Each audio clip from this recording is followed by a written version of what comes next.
Bueno, mi nombre es Eder Carlos Miguel León Galicia, del grupo 5M1. Vamos a hablar del capítulo 5 de Maloney, del libro Maloney. Nos toca el 5.2. El título es Osciladores de relajación con UJT.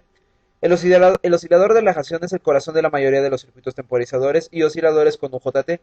Es en esencia el mismo circuito que se muestra en la figura 5-1, inciso B, excepto que se agregan resistores a las terminales de B1 y B2 a fin de generar señales de salida. Esos resistores externos son más bien pequeños en comparación con la resistencia interna del UJT.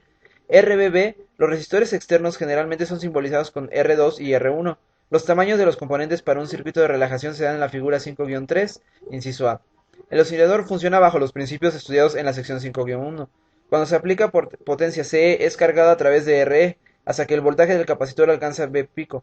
Este punto de UJT se disparará siempre y cuando el RE no sea muy grande. La limitación de RE ocurre porque para disparar con éxito el UJT se requiere una cierta cantidad mínima de corriente entregada por la fuente de alimentación al emisor, aun si se alcanza B pico, ya que esta corriente debe llegar a la terminal del emisor por medio de RE. La resistencia de RE debe ser lo bastante pequeña como para permitir el flujo de corriente necesario.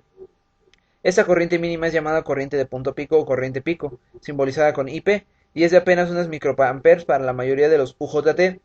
La representación gráfica de IP se puede ver en la curva característica del 5-2, inciso B. La representación gráfica de IP, la ecuación que da el valor máximo permisible de RE es sencillo de obtener, aplicando la ley de Ohm en el circuito emisor. Y tenemos nuestra fórmula, RE máxima va a ser igual al voltaje salida menos el voltaje pico sobre la I pico.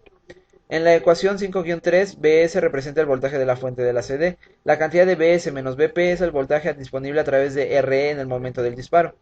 Cuando el UJT se dispara, la resistencia interna RB1 cae casi a cero, permitiendo el flujo de un pulso de corriente de la placa superior a CE a RB. Esto causa la aparición de un pico de voltaje en la terminal de B1, como se muestra en la figura 5-3, inciso B.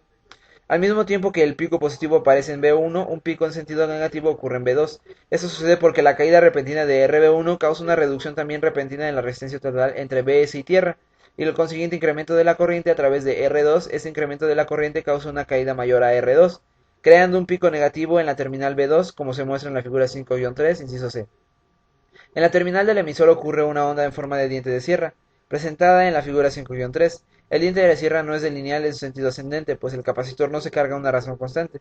También la parte inferior de la forma de onda no es exactamente de 0 volts. Hay dos razones para esto. Aquí tenemos la representación de la figura 5-3.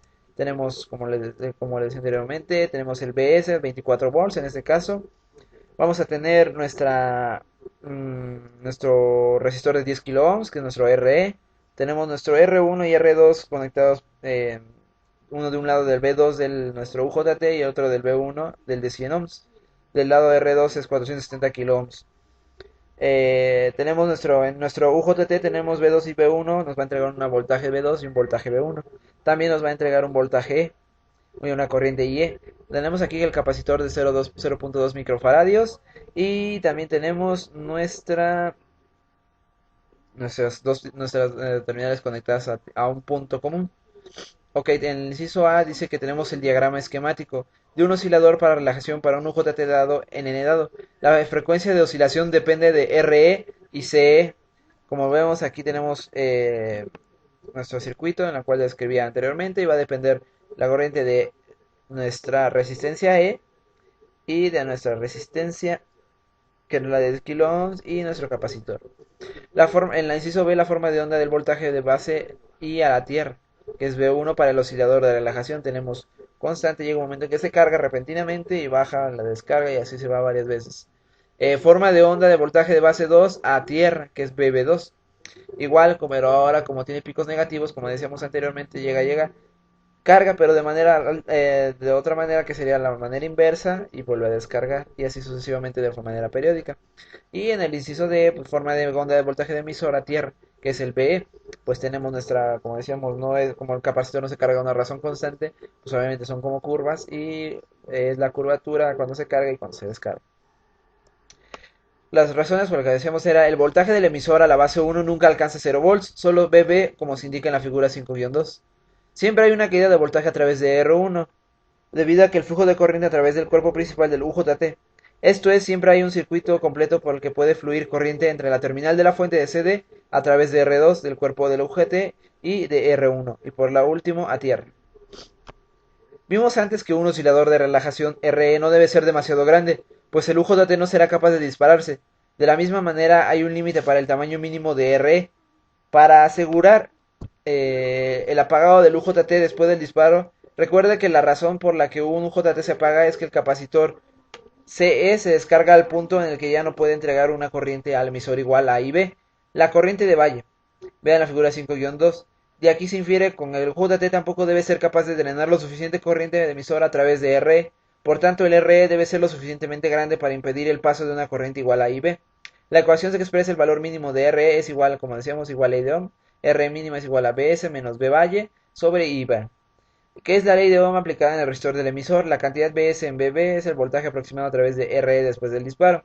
Eso es cierto, pues al disparo el voltaje del emisor a tierra cae aproximadamente a BB, despreciando el voltaje pequeño a través de la resistencia 1. La frecuencia de oscilación de un oscilador de relajación del tipo mostrado en la figura 5-3 está dada de un modo muy aproximado. La frecuencia igual a 1 sobre el periodo, que es igual a 1 sobre la resistencia del capacitor E. La ecuación 5-5 es bastante exacta siempre y cuando el UJT tenga una n cercana a 0.63, lo que generalmente es el caso. A medida que la n se desvía por encima y por abajo del 0.63, la ecuación 5-5 se vuelve menos exacta. Una forma intuitiva de percibir la ecuación 5-5 es recordando que un circuito RC se carga hasta el 63% de su cambio de voltaje en una constante de tiempo. Si n es igual a 0.63, para poder disparar el UJT, C debe cargarse aproximadamente a un 63% del BS. Eso requiere un tiempo de carga de un constante de tiempo, o en otras palabras, el tiempo de cambio va a ser igual a la resistencia de por el capacitor E. Dado que el disparo y el apagado subsecuente son ambos muy pequeños en comparación con el tiempo de carga, el periodo total de las oscilaciones es aproximadamente igual a RSE. La frecuencia es igual al recíproco del periodo, por lo que la ecuación 5-5 es válida. La razón de inactividad de un UJT se mantiene bastante estable con los cambios de temperatura, variando menos de 10% en un rango operativo de menos 50 grados centígrados a 125 grados centígrados en los UJT de alta calidad. Los osciladores de relajación pueden hacerse estables a la frecuencia con una variación de 1% sobre el mismo rango de temperatura, si se ajusta adecuadamente alrededor de la figura 5-3 en inciso A. La razón de inactividad tiene que decrecer con el aumento de temperatura, mientras la resistencia interna total RBB tiene que aumentar a mayor temperatura. El resistor externo R2 se mantiene constante con los cambios de temperatura, por lo que el voltaje entre las terminales de base B2 y B1 aumenta con los aumentos de temperatura debido a que RBB se vuelve una parte mayor de la resistencia total en BS y tierra. Por tanto, B y subíndice B2B1 se vuelve a mayor a medida que N disminuye. Puede lograrse que ambos efectos se cancelen si se selecciona R2 adecuadamente. Bajo estas circunstancias, BP se mantiene constante. Si BP es constante, la frecuencia de oscilación también es constante, pues CE siempre tendrá que cargarse el mismo voltaje para disparar el UJT sin importar la temperatura. La estabilidad del lote o variación entre los UJT del mismo número de tipo no es tan buena como la estabilidad de temperatura. Dos UJT supuestamente idénticos pueden tener razones de inactividad con diferencias de 30% o más. Por esta razón, los circuitos osciladores de relajación con UJT contienen algún tipo de ajuste fino si se desea una frecuencia de oscilación precisa. Eso se logra colocando un potenciómetro en serie con la resistencia E.